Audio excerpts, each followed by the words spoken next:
Bismillahirrahmanirrahim. Alhamdulillah wassalatu wassalamu ala Rasulillah wa ala alihi wa sahbihi wa man walah wa la haula wa la quwata illa billah. Amma ba'du.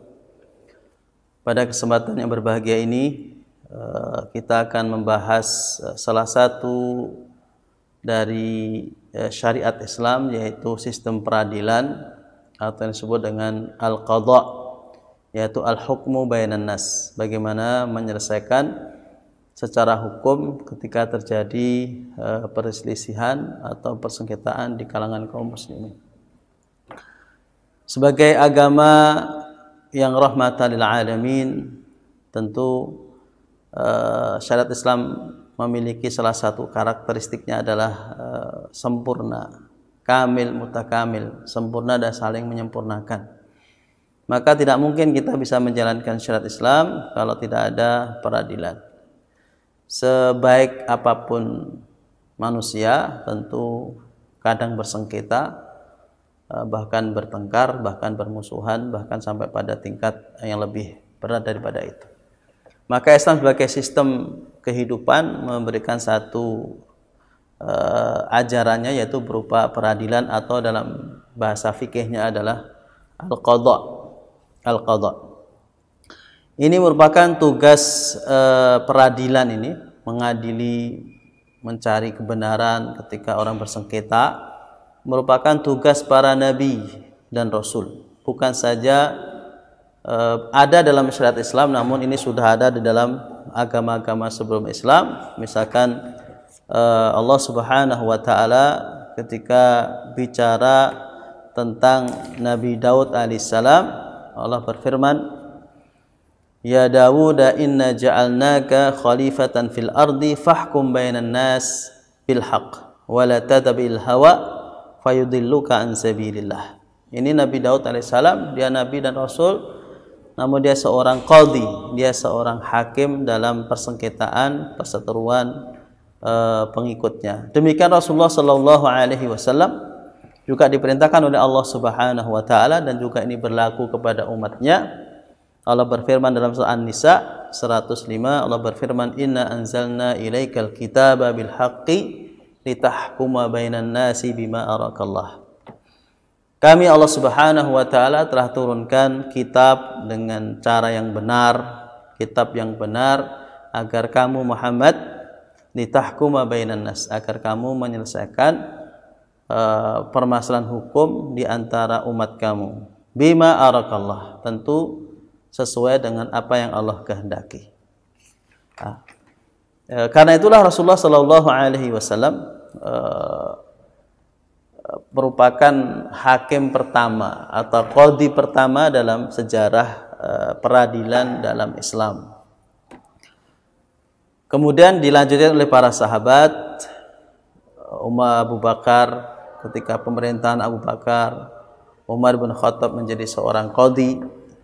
Kemudian tidak itu saja, bahwa ketika Umar bin Khattab menjadi khalifah, Umar juga memilih para qadhi-qadhi, para hakim-hakim yang bertugas untuk beberapa wilayah negeri Islam. Bahkan sejak zaman Rasulullah Shallallahu Alaihi Wasallam, pengiriman hakim qadhi itu sudah dilakukan dalam rangka menebarkan perdamaian, keadilan, dan ketentraman di kalangan kaum muslimin atau rakyat Islam ketika itu. Kita kenal di sana ada seorang sahabat, Mu'adz bin Jabal, seorang anak muda yang kemudian dikirim oleh Rasulullah Shallallahu Alaihi Wasallam ke Yaman untuk menjadi hakim di sana. Demikian juga Rasulullah Shallallahu Alaihi Wasallam pernah mengirim sahabat Ali radhiyallahu anhu juga ke Yaman dalam waktu yang berbeda sebagai hakim di sana, dan juga memilih seorang sahabat namanya Utab ibnu Usaid sebagai gubernur sekaligus sebagai qadhi, sebagai hakim di Mekah. Karena itulah para ulama kita kemudian memberikan syarat-syarat, kriteria-kriteria bagi hakim, agar untuk menjaga, memastikan terjaganya kemaslahatan umat.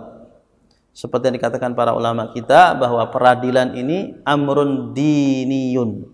Bahwa masalah peradilan itu bagian dari ajaran Islam yang terpenting yang tidak bisa dilepaskan dari Islam.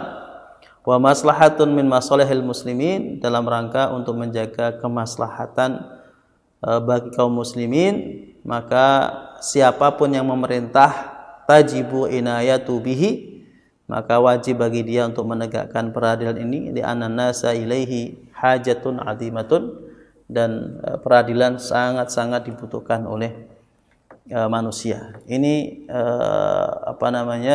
kita dapatkan dari sistem peradilan Islam. Karena pentingnya peradilan ini akan menjadi garansi tentang kehidupan rasa keadilan, dan kita semuanya ingin mendapatkan keadilan tersebut. Maka ulama-ulama kita memberikan syarat atau kriteria atau syurutul qadi, kriteria bagi orang yang berhak atau layak menjadi qadi agar bisa menegakkan keadilan dan jauh dari kezaliman.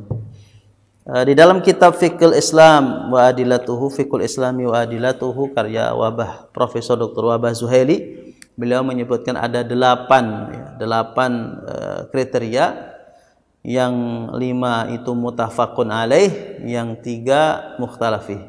Artinya ada 5 kriteria yang disepakati oleh semua ulama. Yang pertama adalah akil balik, dia berakal dan dia sudah balik. Kemudian yang kedua adalah hurriyah, merdeka. Ini tentu konteks zaman dulu. Kemudian al-Islam, seorang qadhi harus seorang muslim, tidak mungkin non muslim mengadili orang Islam. Kalau itu terjadi, tentu adalah menyalahi dari firman Allah Subhanahu wa taala dalam surat An-Nisa 141, di mana Allah berfirman, "Walay yaj'alallahu lil kafirina 'alal mu'minina sabila." Allah Subhanahu wa taala tidak akan pernah menjadikan orang kafir itu bisa menguasai kaum muslimin, mengendalikan kaum muslimin. Yang keempat adalah salamatul hawas. Syarat keempat yang disepakati para ulama adalah kesehatan panca indera. Hawas, baik pendengaran, penglihatan, pengucapan, ini harus sehat dalam rangka untuk melayani kebutuhan masyarakat, mencari keadilan. Yang kelima adalah khamisan al-ilmu bil ahkami syar'iyyah. Bahwa seorang qadhi hakim adalah orang yang alim, orang yang betul-betul mengetahui ilmu fikih, ilmu syariat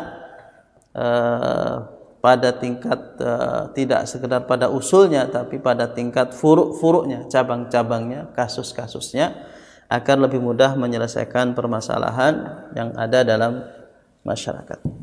Kemudian yang 3 hal yang kemudian diikhtilafkan oleh madhab arba'ah. Yang pertama adalah syarat yang keenam, yaitu al-adalah. Al-adalah ini bukan artinya adil, tapi adalah ini artinya adalah istiqomah fiddin, bahwa seorang hakim menurut madhab salasa, yaitu 3 madhab besar, madhab Syafi'i, Hambali, dan Maliki, haruslah seorang yang saleh, yang istiqomah, yang jauh dari perbuatan dosa-dosa besar dan menjalankan perintah-perintah Allah Subhanahu wa taala. Namun Imam Abu Hanifah membolehkan qadhi yang walaupun tidak sampai tingkat di mana dia seorang yang al-adalah atau istiqomah fiddin. Kalau memang sudah dipilih oleh pemerintah, maka atau ada kebutuhan mendesak, ya mungkin lebih pada ada kebutuhan mendesak sehingga harus mengangkat qadhi yang tidak memenuhi kriteria adalah istiqomah fiddin. Yang ketujuh, syarat kriteria seorang qadhi dalam syariat Islam adalah adzukurah, ya, dzukurah, laki-laki, ya. Jumhur ulama, jumhur a'immah dari mazhab Malikiyah atau Syafi'iyah wal Hanabilah ini mempersyaratkan bahwa seorang hakim, karena ini urusannya adalah luas, ya, masalah kekuasaan, mengadili banyak orang, maka dipersyaratkan dia harus seorang laki-laki.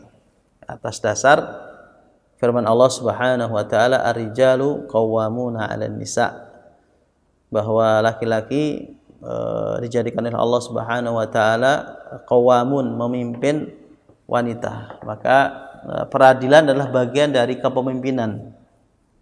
Dan demikian juga berdasarkan hadis Rasulullah sallallahu alaihi wasallam yang diriwayatkan oleh Imam Ahmad dan Bukhari, Rasulullah pernah bersabda, lan yufliha qaumun wallau amrahum imra'atun. Wallau amrahum imra'atan. Tidaklah sukses, tidaklah beruntung sebuah bangsa, masyarakat yang menyerahkan urusan mereka kepada wanita. Nah, ini jumhur. Sedangkan mazhab Hanafiyah itu melihat lebih detail ya, bahwa syarat jadi hakim laki-laki itu berkenaan dengan pidana. Tetapi beliau mazhab Hanafiyah membolehkan seorang wanita menjadi hakim, menjadi qadhi dalam urusan perdata, urusan perdata. Yajuzu qada'ul mar'ati fil amwal ay al munaza'atul madaniyah. Menurut mazhab Hanafiyah bahwa diperbolehkan wanita menjadi hakim dalam masalah harta, masalah perdata. Yang terakhir, yang kedelapan adalah al-istihad. Al-istihad. Karena ini memang menyangkut masa depan, nasib nasib kehidupan orang banyak dalam menyelesaikan permasalahannya, mendapatkan kebenaran, mendapatkan haknya, maka mazhab tiga, mazhab Malikiyah dan juga Syafi'iyah dan Hanabilah dan sebagian dari Hanafiyah itu mensyaratkan bahwa seorang hakim itu harus memiliki ilmu atau sampai pada level mustahid. Mustahid artinya dia bukan muqallid, tapi dia bisa merujuk, menemukan hukum, status hukum, menggali hukum dari sumber aslinya, dari dalil-dalil aslinya berupa Al-Quran maupun Sunnah, atau qiyas, atau ijma', atau istihsan, atau qaul sahabi, atau adilah-adilah syariah yang lainnya.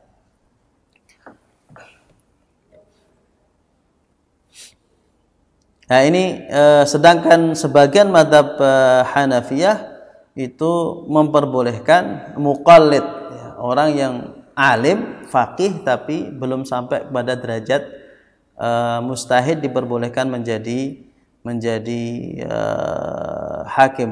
Apalagi di zaman sekarang tentu hampir dikatakan tidak ada mustahid di zaman sekarang. Jamaah sekalian rahmati Allah Subhanahu wa taala, demikian pentingnya namanya qadha, peradilan, dan Rasulullah mendorong seseorang untuk menjadi qadhi yang adil. Bahkan jika ada qadhi yang adil, berusaha semaksimal mungkin, sudah beristihad dalam memutuskan perkara, kemudian kok salah, wa idza istahadal hakim fa akhta'a falahu ajr. Hakim yang memang benar-benar bekerja dengan betul, kok kemudian keputusannya kurang tepat, maka tetap mendapatkan satu pahala. Dan jika ada hakim yang baik dan benar, saleh, kemudian beristihad dan kemudian benar tepat keputusannya, vonisnya, maka baginya adalah 2 pahala. Demikianlah Rasulullah mendorong umatnya untuk menegakkan keadilan. Karena itu juga diingatkan kepada qadhi, ya, pahalanya besar memang qadhi, ya, kehidupan ini nggak bisa berjalan dengan baik tanpa qadhi. Namun kita sampaikan Rasulullah pernah bersabda, al-qada'u thalatha, ada 3 jenis qadhi. Yang pertama ada qadhi yang fil jannah, dan yang kedua masuk neraka. Yang pertama adalah orang hakim yang memang mengerti kebenaran dan kemudian memvonis dengan kebenaran itu, sedangkan ini masuk surga. Sedangkan ada qadhi rajulun arafal haqqa wa jara fil hukmi fa huwa finnar. Ada orang hakim yang ngerti bahwa mestinya orang ini divonis dengan hukuman A, tapi divonis dengan A, tapi kemudian karena dia menyeleweng, maka kemudian dia vonis dengan hukuman yang lain, maka baginya adalah neraka. Yang ketiga adalah rajulun qadha linasi ala jahlin fa huwa finnar. Yang ketiga adalah naudzubillah min dzalik, adanya hakim yang jahil, mungkin hakim yang diangkat hakim karena nepotisme atau karena sogot dan sebagainya, padahal dia tidak memenuhi kriteria, maka naudzubillah min dzalik, maka orang seperti ini adalah tidak ada tempatnya kecuali api neraka. Demikian yang dapat saya sampaikan pada kesempatan berbahagia ini tentang sekelumit dari bagian dari syariat Islam yang sumit agung, yang merupakan rahmatan bagi seluruh alam.